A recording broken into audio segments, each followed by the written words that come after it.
got 9 versus 10. UCLA traveling up to Oregon there. UCLA still undefeated. Chip Kelly heading back to Eugene. It has happened before. It hasn't quite happened like this. We do have both teams coming off a bye. It is Oregon favored at home by 6. Brady, we'll start with you.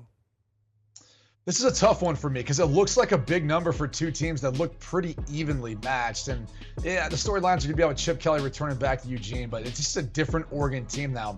Far different than what it was back when Chip Kelly was calling the plays there. And really this team now at UCLA with Chip Kelly is far different. You know, they've really relied on the development of DTR in the passing game, but Zach Charbonnet on the ground. That balance between those two and their ability to run, but also make enough plays in the passing game. And defensively, UCLA is the #1 defense in the Pac-12 right now. Now, I will say this.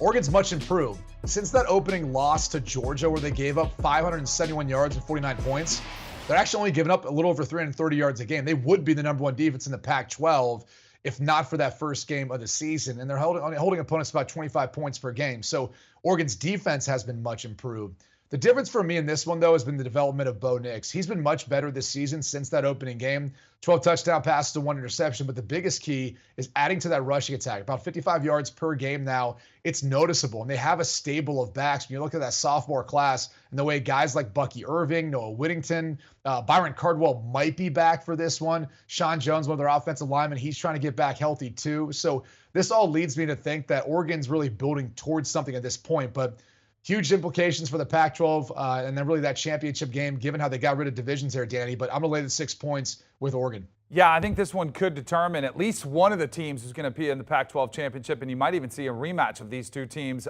down the road when they do play for the conference championship.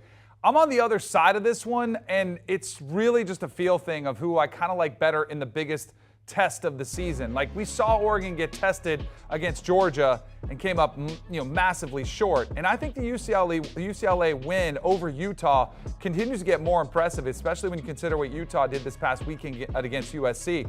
DTR is playing football as good as anybody in the country right now. He's found a tight end in Bobo, who has become a really nice weapon. He might be the most electric tight end out there that's not named Brock Bowers. So he's got some weapons to work with. And I was really impressed with the physicality which they played with against Utah at home. They're going to have to bring that on the road. The defense is going to have to show up in this one, but I think it's too many points for me, so I'll take the Bruins. But I actually like them to win this game outright, although the one thing that scares me is their strength of schedule is 100th in the country.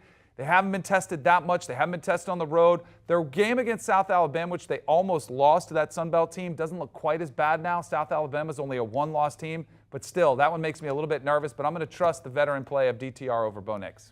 Recapping what we've got going on in the Big 12 and Pac-12, both like TCU to stay undefeated. They both also like Texas to cover the 6 on the road in Stillwater. We will keep you posted on Oklahoma State quarterback Spencer Sanders and his health there on opposite sides when it comes to Oregon and UCLA. Do you want a sports network that delivers everything that matters about the game? The highlights, the picks, the instant analysis, no yelling, no fake debates, no politics. Hit the subscribe button and never miss a moment.